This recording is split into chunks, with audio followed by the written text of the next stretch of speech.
All right, guys. So then some things that we need to know before we ever get started, all right, that we're going to want to put on our notes, and we're going to want to write it big at the top because there are questions that people miss that they never should miss. All right, so if we're looking to do well on our quizzes and tests, these are the #1 things we have to get done before we ever get started. All right, the first thing is going to be when the war starts and ends. All right, so the war is going to start in 1914 after the assassination of Archduke Franz Ferdinand. Okay, it is going to end in 1918. All right, so for 4 years, okay, in 4 years, how many people do you think are going to die? What are you going with? A few million? What's that? 800,000? 4 million? Tony, put your mask up. Hold on. What are you going with? 1.2. 20 million people, guys. Over 20 million people in 4 years are going to die. Why? Because weapons are way better, right? Okay. 1914 and 1918, anybody want to guess a year the U.S. is going to end up joining? 17. So not until almost the end, guys. All right, so those are 3 years that we're going to want to know right off the bat. Okay, and we're going to do really, really well if we do. Okay. The other things that we are going to want to understand, okay, are what the war is called. So when you hear about World War I, it's not always called World War I. We call it the Great War, or we call it the War to End All Wars. All right, guys, so how does it get the name the Great War, or even better, the War to End All Wars? You got it. They thought that they were going to be so big, so many people are going to die, that we would never, ever fight one that would be as bad as this one. Well, we know we do, right? World War II is going to be much worse casualty-wise than World War I is. Right? Why? Because weapons keep getting better, and it's a longer conflict than this one is, okay? Okay, so when we look at the Great War or the War to End All Wars, okay, there are going to be 4 things that are considered the long-term causes of why it starts. All right, and this is what I would do on every single quiz that I take, because this is the question people miss more than ever that you should. I'm going to write the acronym MAIN to the south. All right? These are my 4 long-term causes. And everybody's doing this stuff, guys, in the 1900s. All right? Everybody that's a world power is doing this stuff. All right? The first one is going to be something called militarism. Very simply, guys, we are building up our military. We are spending more money on troops. We are spending more money on new weapons. Okay? We are stockpiling weapons. Okay? The Germans are building these things called Zeppelins, right? They're building things called tanks. They're building things called submarines. And all this stuff is going to be copied by other countries. Guys, it's no different than when we make an atomic weapon at the end of World War II, right? And then the Soviet Union tries to do the same thing. Everybody copies everybody else. They got spies and other things, right? Good. So militarism, guys, the thing that we need to understand is if I'm spending billions and billions of dollars building weapons, do I want to use them? Yes, right? Which is why we get nervous now, even in 2020, when people like Iran start spending a bunch of money making nuclear weapons, right? You're not making nuclear weapons until at least you want to have the threat of using.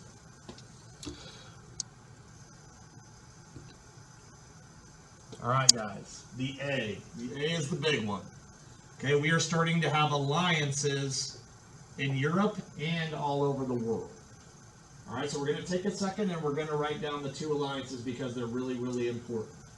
All right, the first alliance that we're going to focus on is going to be the one that we end up being a part of, and that is known as the Triple Entente. Okay, looks like Entente. Okay, those countries that make up this alliance that we need to know. Britain, France, Russia, and the person who causes the conflict, Serbia. All right, those are the 4 that we're going to focus on. Okay, there are over 100 countries that are going to fight in World War I, so we're just obviously not writing down all 100. All right, so that stuff's going to be important. Okay, now, if you haven't listened to me the entire time, listen to this because this confuses kids like crazy. The Triple Entente in World War II and even in World War I are also going to be known as the Allied Powers. So if you ever hear Allied Powers, it's the same thing as the Triple Entente. Right? The same alliance. We good so far, guys? All right, the other side, okay, is called the Triple Alliance, which is kind of confusing when you start talking about allied powers, right? The Triple Alliance is the other side. To start, it is Germany, it is Austria-Hungary, okay, it is Italy, okay, and the last one on there, okay, eventually it will be this thing called the Ottoman Empire. The Ottoman Empire, guys, okay, if we look at the map back there, okay, is Turkey and all the areas around Turkey. Okay. Bridges, do me a favor, will you? Go point at Turkey over there, since we don't quite have it on our map. All right, first point at Europe, so everybody's just aware where that's at, right? We have Europe in the middle there, and then we have Turkey, which is, there you go. All right, so that area into Russia, that'll be the Ottoman Empire, okay? These guys, okay, are also known as the Central Powers. All right, Ethan, why are they known as the Central Powers, do you think? Look at those countries, man. Don't make this too hard on yourself. You got it. They're right in the middle, right? Okay, so they're in the middle of Europe, which is why we call them the Central Powers. All right, when you look at this map, okay, crazy things to me and things that we don't ever look at. Look how big Germany is. All right, look how big Austria-Hungary is. Right? Italy's even bigger than it is now. Right? All those things are going to be big. France is big. Right? Those things are all because they're empires that are taking people over. And that stuff's going to be very important as we get going. Okay, now I'm going to confuse you a little bit. As the war goes on, guys, Italy is going to switch sides. Russia is going to leave. Anybody know why? What do they fight? Anybody ever heard this thing called the Bolshevik Revolution, or a guy named Vladimir Lenin? Right, they're going to become communist, right? Okay, so they leave, and then who's joining? The U.S. is joining, right? Okay, in 1917. Anybody know a reason why the U.S. joins? There's two big ones. Good. The sinking? Nope, not that one. That's the Spanish-American War, right? Wasn't it the telegram? There is one called the Zimmerman Note. Oh, yeah. Right, the Zimmerman Note. Listen very carefully, and we'll go over this again. The Zimmerman Note is a note from Germany, okay, to Mexico, intercepted by Britain. Basically says that if Mexico starts a war with us, okay, Germany would help them get all the lands they lost in the Mexican-American War. Why the heck would Germany want Mexico fighting us? You got it. Keep us out of World War I, right? The other thing, and I know you've heard about this because I covered for Mr. Wheelock once, okay, when the video was playing in 7th grade, the sinking of the Lusitania. Right, the Lusitania is that British ship with Americans on board, right? 129, sunk by a German U-boat in 1915, and it ends up killing those people on board. Okay, guys. Even long before 1917, how is the U.S. involved in the war? Do you think they're sending supplies strictly to who? Britain.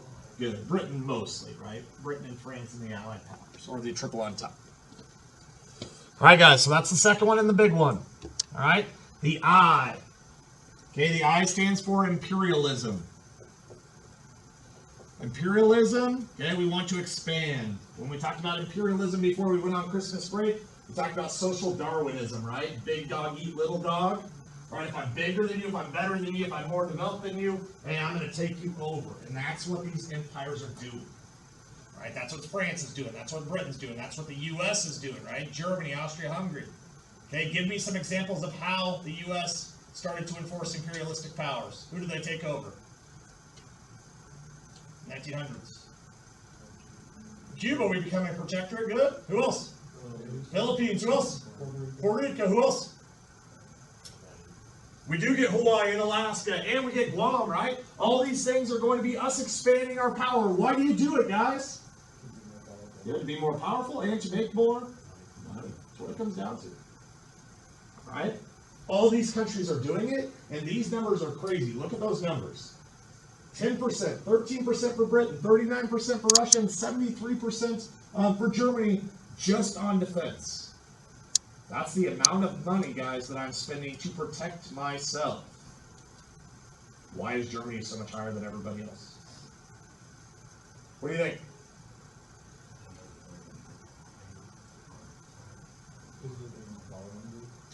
maybe a little bit. Guys, where's Germany located? Right in the middle. So where are they getting attacked on?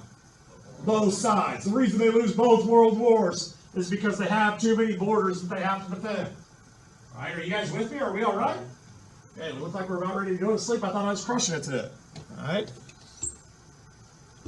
Last one, nationalism. Nationalism, believing your country is the best. Having pride for your nation, willing to stand up for your nation. How do we show nationalism every day, guys? Pledge. All right. I got a question for you. Do you think America has a high sense of nationalism in 2020? You don't? Would you be willing to fight for your country if they were under attack? How many of you would? So there's still some there, right? Is it as high as it used to be? Okay, guys, I got another question for you. When is nationalism the highest in America? Crisis. You're right, World War II is one of them. When's the last big crisis that we had, guys? 9/11, right? You know what people did on 9/11? They joined up for the military faster than almost any time. Pearl Harbor, big crisis, right? What do people do? Sign up for the military. Okay, people band together when bad crap happens. This COVID thing is a little different, right? Because we really haven't done it to that extent, right? And mainly because maybe not everybody's on board with maybe what it's about, okay? But nationalism is a big deal, okay? And if everybody has nationalism, nobody's backing down from anybody else. All right, guys, now I got a question for you. So the four that we have, militarism, alliances, imperialism, nationalism, which one, okay, how many of you think militarism is the biggest factor in why the war blows up the way it does? Nobody. Raise your hand. That's what you think. Of the four, do you think it's the biggest? All right, how many of us think alliances are? We got a few. All right, why?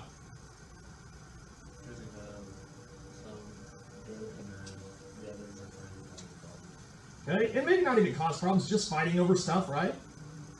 Guys, if Beitler and I get in a fight in an alley, if Beitler knocks me out, is that a big deal? I mean, it is for me, but does it really affect all of you? No. If all of our friends jump into the fight, is it a much bigger deal?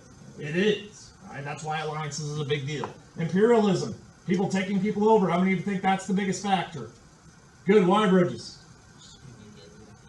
Good. Everyone gets mad, right? And everybody's trying to be bigger and more powerful and hungry. How about nationalism? Why? Because the cause of all the other ones. So cause of all the other ones. Hey, is that kind of what you thought too? All right, good. All right, guys, there's really no right or wrong answer. Okay, this one is why it blows up the way that it does. All right, but that's not saying it's not the biggest cause. Okay, just why it blows up. All right, guys, now we need a spark. All right, so everybody is just willing to fight and getting ready to fight, but we need something to fight about, right? This is the thing that we get. All right, this guy we already saw. His name is Archduke Franz Ferdinand. What is he? He's the heir to the Austro-Hungarian throne. I mean, he gets to be the next king, living life, right? Okay, his wife Sophie right next to him. Right? What's going on, guys, is when we look at this map, look how big Austria-Hungary is. But Austria-Hungary still has control because they're imperialistic, right? Over places like Serbia and Bosnia and places like that. And what do they force those people to do? Pay taxes, right? Have allegiance to Austria-Hungary. Do stuff like that. Right? Do people like to be taken over by bigger people? No. Right? So what's going to end up happening is this dude is going to end up in Sarajevo, Bosnia. Anybody heard of it before? It's the capital of Bosnia. No, now you have. Right? A group of people known as the Black Hand. What a group, Tim, right? The Black Hand. Okay, they are going to send 7 men. Most of them 19 and 20 years old. So think about that. 19 and 20 years old. One of those 19-year-olds is a guy named Gavrilo Princip. Gavrilo Princip is going to die from tuberculosis. Okay? He doesn't have anything to lose, and he wants to make a name for himself. So what's he going to do? He wants to be the dude that kills the Archduke. All right? The kicker is, talk about karma, guys. This is the craziest thing.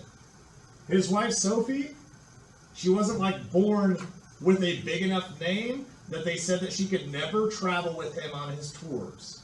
Like the country said, no way. Like, hey, your wife's not a big enough birth standing, can't travel with you. for an anniversary present. He says that she can travel with him this one time. This is the first time that she ever gets to go with him. No, Jesus. What ends up happening to her, guys? She gets shot along with him and dies. You're going to want to write her name down because she's every bonus question in the entire chapter. Her name is Sophie. Sophie. Sophie is her name. Sophie happens to be pregnant, okay? She is going to be killed, okay? He is going to be killed, both by Gavrila Princip. Guys, when we think of assassination attempts, are most of them like planned out and go really, really well? This is not one of those. You're going to see some circumstances when we watch the video and you're going to be like, I can't believe that happened. Yeah. Right?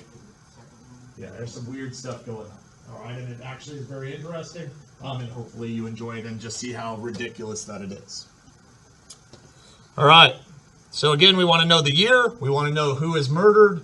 Okay, when that happens, guys, it is going to kick off a series of events. So remember, everybody's got an ally. What I would do, guys, is I'm going to number 1 through 5 here, and I'm going to write these down because I got to get the correct order so that I get the timeline. All right, so Austria-Hungary is going to blame Serbia, okay, because Gavrila Princip was a Serbian. Turns out Serbia did give him the weapons to kill the Archduke, so they should be blamed. All right, so when that happens, Austria-Hungary, okay, is going to declare war on Serbia. All right, guys, that in itself is not a big deal. Like, Austria-Hungary would have destroyed Serbia if the two just went to war together. But it's not just the two, right? Serbia has a buddy, okay, and that buddy happens to be Russia. So what does Russia do? Okay, they're going to declare war on Austria-Hungary. Well, Austria-Hungary has a buddy. That happens to be Germany, which we already said was the power of Europe at the time. Germany is going to declare war on Russia. The same time that they declare war on France, and they are going to invade France, just like they do in World War II. Well, France has got one buddy, guys, and they used to fight all the time, and now they're friends, and it's, shoot, Britain. Britain is going to declare war on Germany. And before you know it, guys, we have a little, one dude that dies turns into 20 million people that die in 4 years. All right, in the end, we kind of talked about this already. There will be over 100 countries that fight in World War I. Anywhere from Japan to Bolivia to other places in South America. Okay, we're just picking out the important big world powers. Okay. You guys questions about that? All right, there's just a short video here, and then we'll go to talking more about the details of what's going on. June 28, 1914, in Sarajevo, the capital of Serbia. 2 bullets, fired by an angry Serbian nationalist, kill Archduke Ferdinand, the heir to the Austro-Hungarian Empire. His murder destabilized an already tense Europe and sparked the First World War. Conflict had built for the past 50 years as many European powers claimed new colonies and beefed up their militaries. Everyone wanted more land, resources, and power. The British had an empire, the French had an empire, the Germans had and wanted an empire. And as these empires collided, it created great friction. But Germany wasn't alone in the empire-building business. Nationalism was rampant in the European countries. To protect their interest and gain even more strength, these empires sought allies. Starting at the beginning of the 20th century, the various powers of Europe began forming alliance systems. The British and the French allied against the Germans and eventually drew in the Russians. The Germans felt they needed help, so they allied with the Austrians, and then they eventually attached to the Ottoman Empire. So that by 1914, Europe had become an armed camp. Britain, France, Russia on one side. These are going to become the Allied powers. And Germany, Austria-Hungary, and the Ottoman Empire on the other side. These will be the Central Powers. By 1914, the alliance systems had been built in such a way that the slightest tremor could cause the whole structure to collapse. And collapse it did. After the assassination of Archduke Ferdinand, Austria-Hungary declared war on Serbia. Russia, a Serbian ally, then declared war on Austria-Hungary. The complicated web of alliances went into overdrive. England and France jumped in to protect Serbia, and Germany was more than willing to fight for Austria-Hungary. The US joined the Allied powers in 1917, and by the end, over 100 countries participated, even ones as far away as Japan and Bolivia.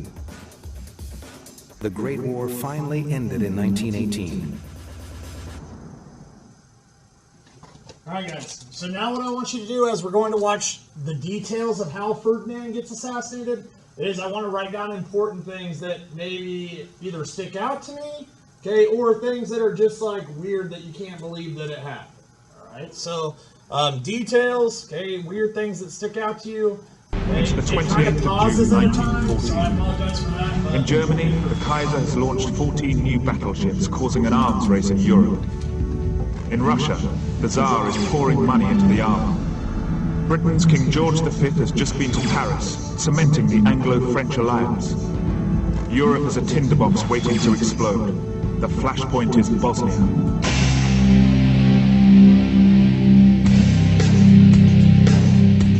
These 7 men are state-sponsored terrorists. Today, they will commit an act of murder that will start a war. This is the Black Hand Gang. Gavrilo Princip is their leader, a trained assassin. Nedeljko Kabrinovic is a suicide bomber. Danilo Ilic is the fixer for the gang. Trifko Grabez provides the muscle. Mohammed Mehmed Batik is a veteran of previous attacks. Popovic and Kabrilovic are schoolboys along for the ride. This is their target, Archduke Franz Ferdinand, heir to the throne of the Austro-Hungarian Empire. Today, he will be assassinated. This is the spark which will ignite the First World War.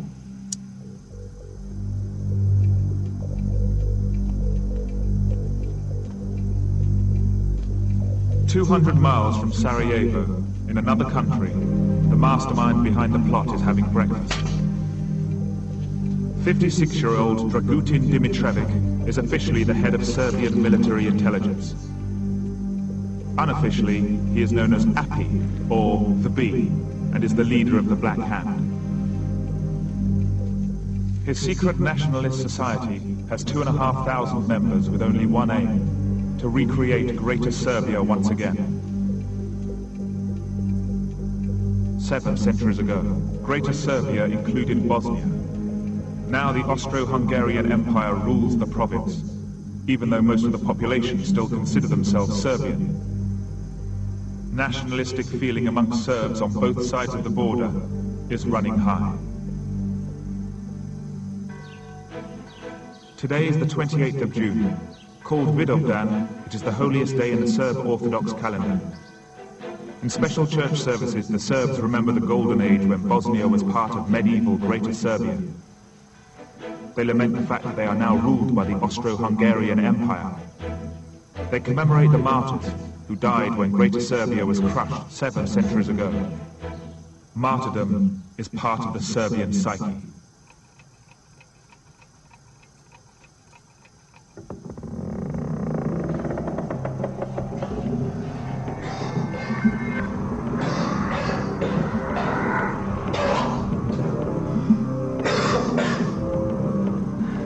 "19-year-old Gavrilo Princip is dying of tuberculosis.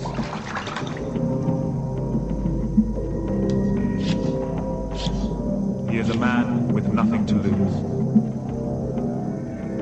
A Bosnian Serb raised by peasants, 6 of his 9 siblings died in infancy. His parents were so poor that they could not afford to feed Princip, yet they still had to pay punitive taxes imposed by the Austro-Hungarians. Age 13, a starving Gavrilo was sent here to Sarajevo to live with his brother. While he was at school, the Empire introduced martial law to control the Bosnian Serbs.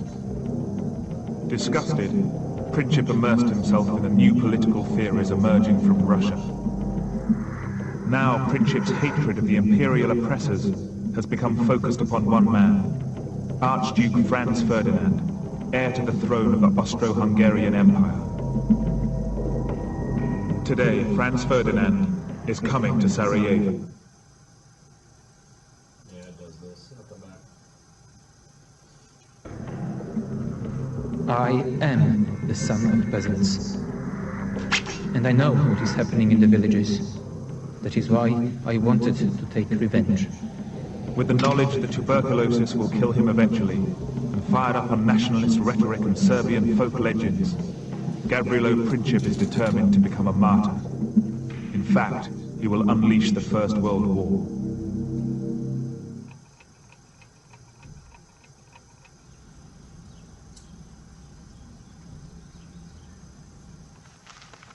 "61-year-old Archduke Franz Ferdinand, the heir to the throne of the Austro-Hungarian Empire, is preparing to tour Sarajevo.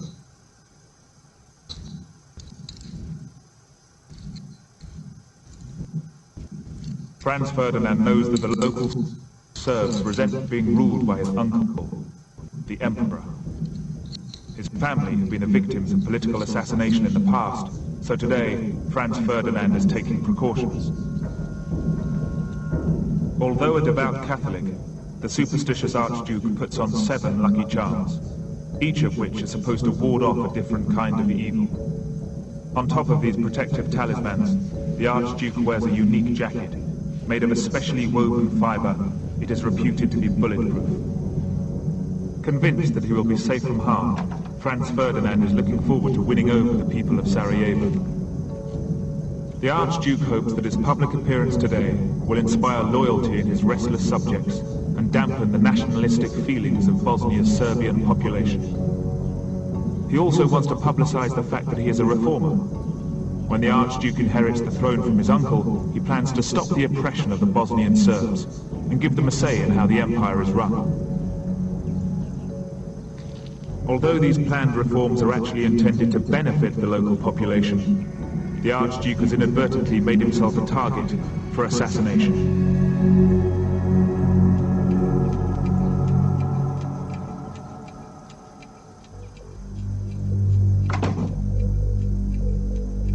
For 10 years, Colonel Appy has been agitating for the Bosnian Serbs to revolt against the Austro-Hungarian Empire so their province can be incorporated into Serbia.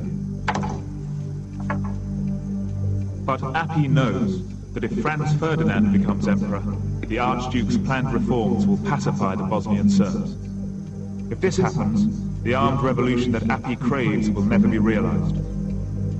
This is why the Bee has recruited and armed a gang of young radicals willing to die for the cause.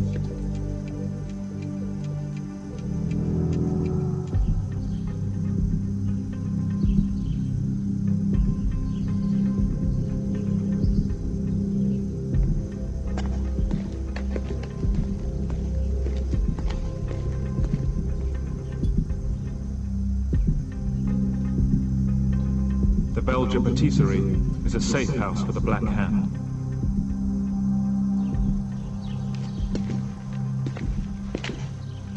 Via the Serb underground, the items in this suitcase have traveled 200 miles and crossed an international border.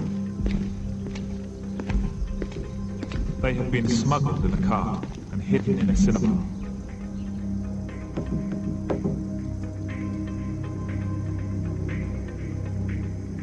Without them, today's terrorist attack could not take place.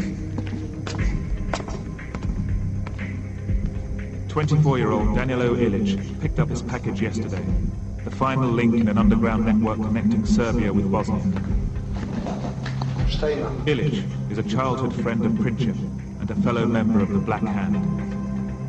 19-year-old Nedeljko Kabrinovic is the next to arrive. Last year he joined an anarchist printing press and began organizing strikes, until the authorities banished him from Sarajevo. He then traveled to Belgrade, where he and Princip formed a special bond. They joined the Black Hand, and were the most eager to assassinate Franz Ferdinand when they realized he was coming to Sarajevo. Colonel Appy supplied them with weapons, and arranged for them to spend 2 months training in Belgrade's Kosanjak Park.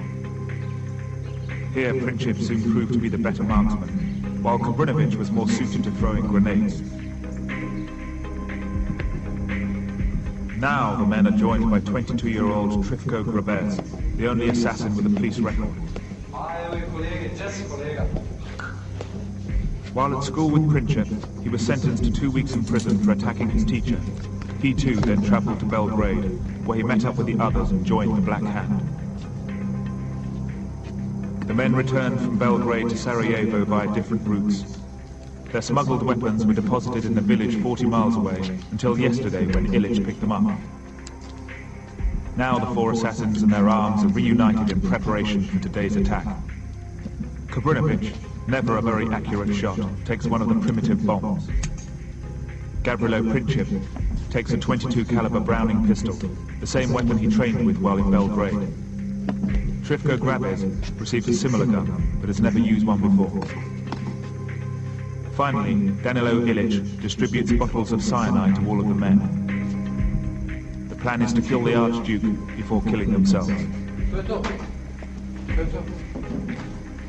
Now the men leave the cafe to meet up with the remaining members of their gang.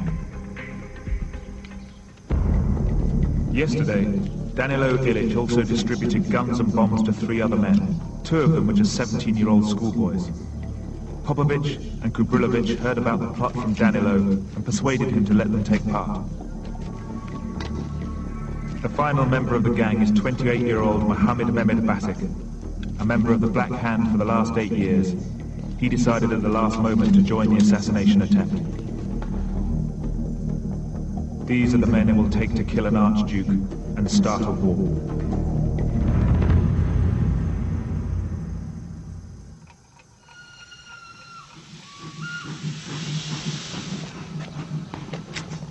Archduke Franz Ferdinand has spent the morning inspecting troops on maneuvers outside the city and is now about to set off on his tour of Sarajevo. Although he has been advised he could receive a hostile reception, the Archduke is determined to project a friendly image towards his subjects. He insists on driving through the town in an open-topped car. In the same spirit, Franz Ferdinand has decided against deploying the army onto the streets. Instead, just 120 policemen are on duty.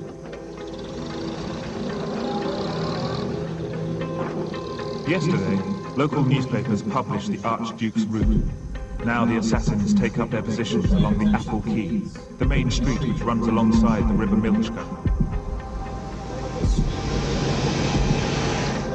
First in line is Mehmed Basik. 2 years ago he tried and failed to assassinate the governor of Sarajevo.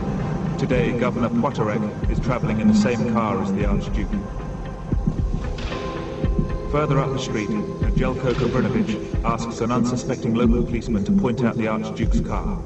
He learns it will be the 3rd vehicle in the 6-car motorcade. Next, the 2 schoolboys move into position. Popovic and Kubrilovic stand opposite each other, one on either side of the street. They are both armed with a bomb. Trifko Grabez, armed with a revolver, takes a spot a little further down the road. In the centre is Gavrilo Princip. Having proved himself a crack shot with his pistol, he is here to ensure the job is finished if one of the less experienced members of the gang should botch the attack.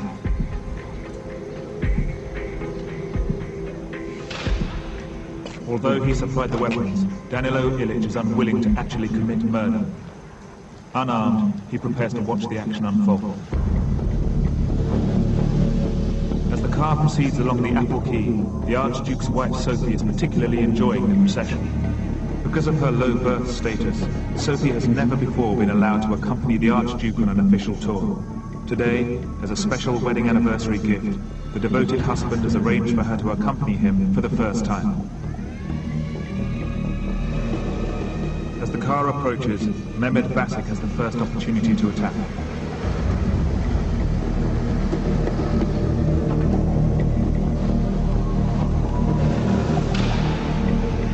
The car passes directly in front of him, but Mehmed Basik does not act.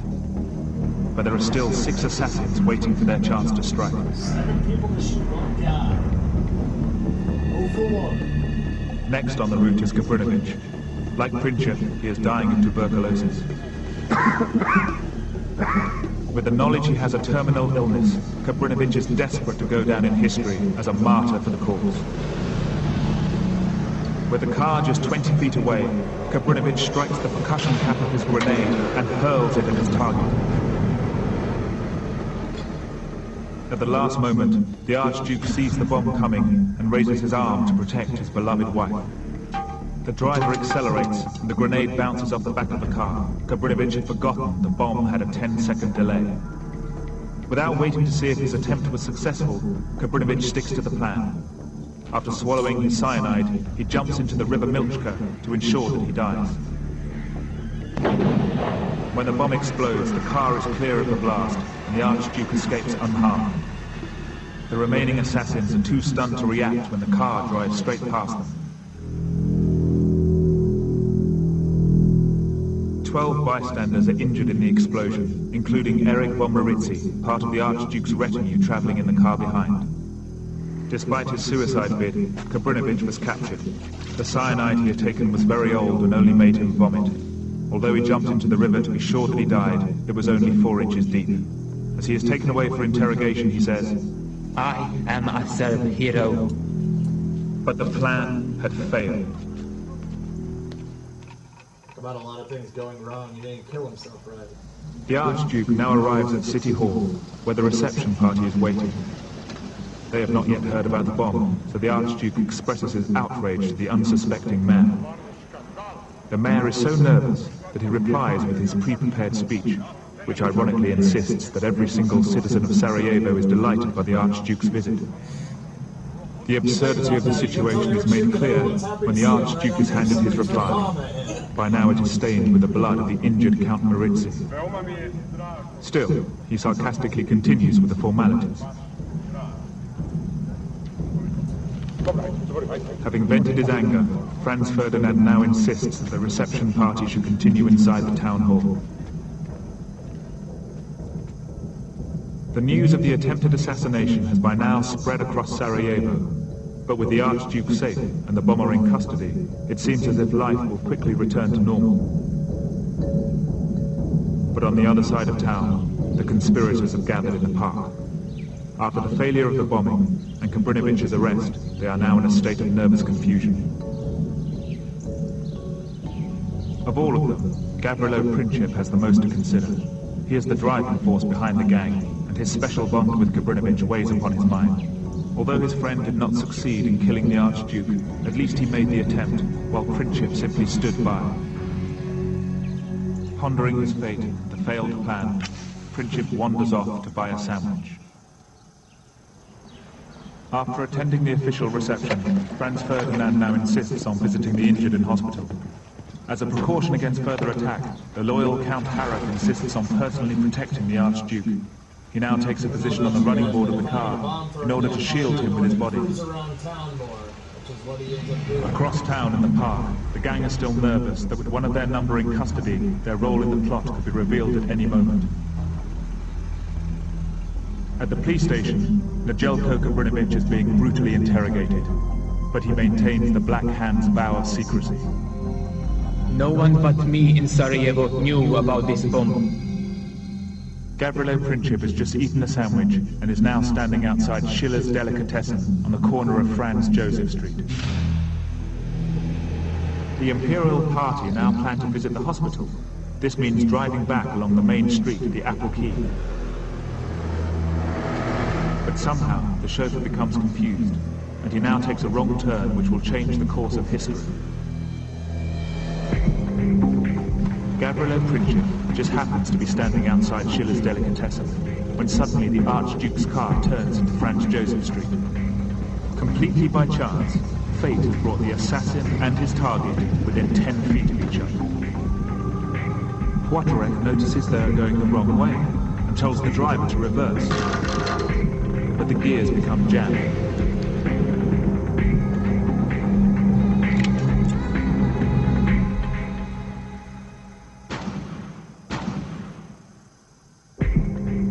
Although 2 shots have been fired, it seems as if no one is hurt, until Count Harrach notices the Archduke is bleeding. As I pulled out my handkerchief to wipe away the blood, Her Highness cried out, "For God's sake, what happened to you?" Then she sank down. I had no idea that she had been hit.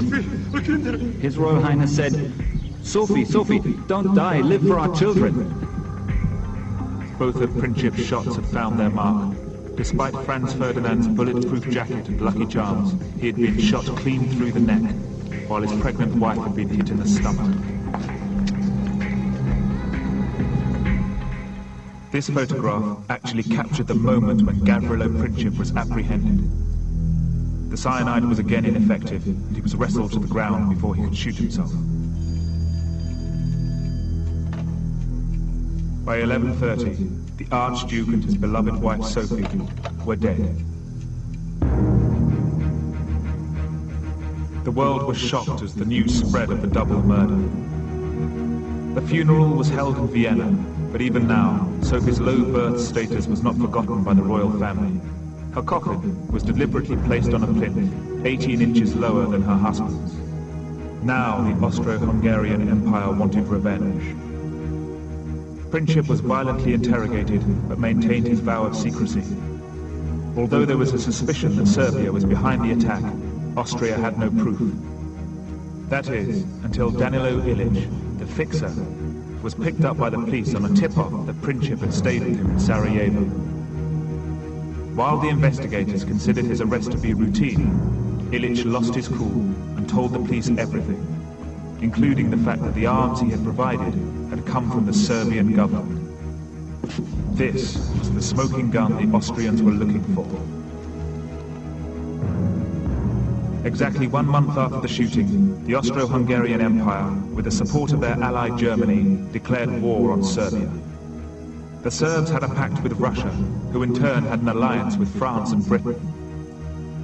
Just 6 weeks after a man was killed by a single bullet, the alliances were triggered. Germany invaded France, and the First World War had begun. Meanwhile, the conspirators were put on trial, although Mehmed Basic managed to escape. Grabez and the two schoolboys, Kubrilovic and Popovic, received sentences of between 13 and 20 years.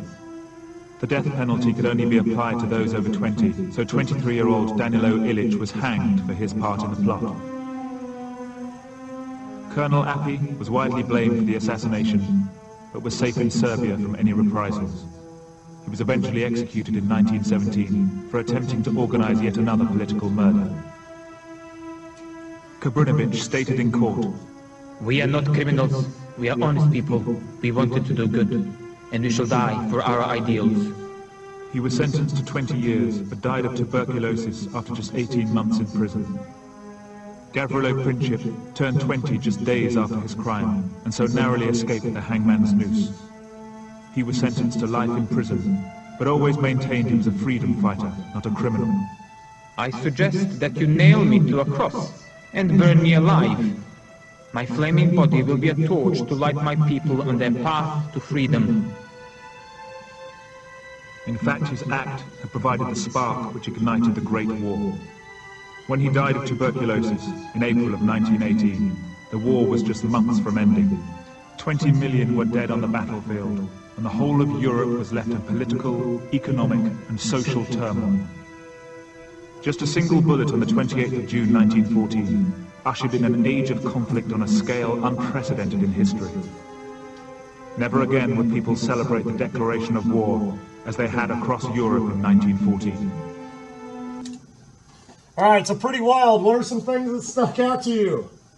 7 people. The newspaper. 7 people, but really, they had to have like fate, or they wouldn't have got it done, which is crazy. What else, Bert? The newspaper released his route. Yeah, and then the cop told which car he was in. Probably not the greatest idea for safety. What else? How many assassins just going to step out from eating a sandwich and your target's sitting right on the corner? And their cyanide was bad too.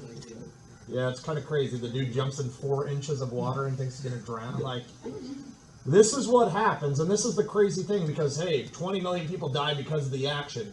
Those are 7 dudes that are not criminals. Like, not probably capable, okay, of committing the crime unless everything lines up, right? And it just happened to work out that way.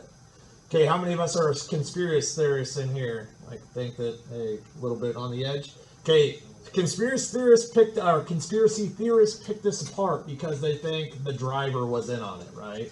Like, how happened to go right in front of Princip, right? And then he tries to go in reverse and he jams it so they can't move. So the Archduke is just sitting there, makes it pretty easy to go shoot him and his wife, right? So kind of crazy stuff. Kind of weird that the one dude who didn't have a weapon refused to have one is the guy that gets hanged just because he's old enough to do so, right? All the other ones were below age of getting the death penalty. So weird stuff. All right, kind of a crazy world action, but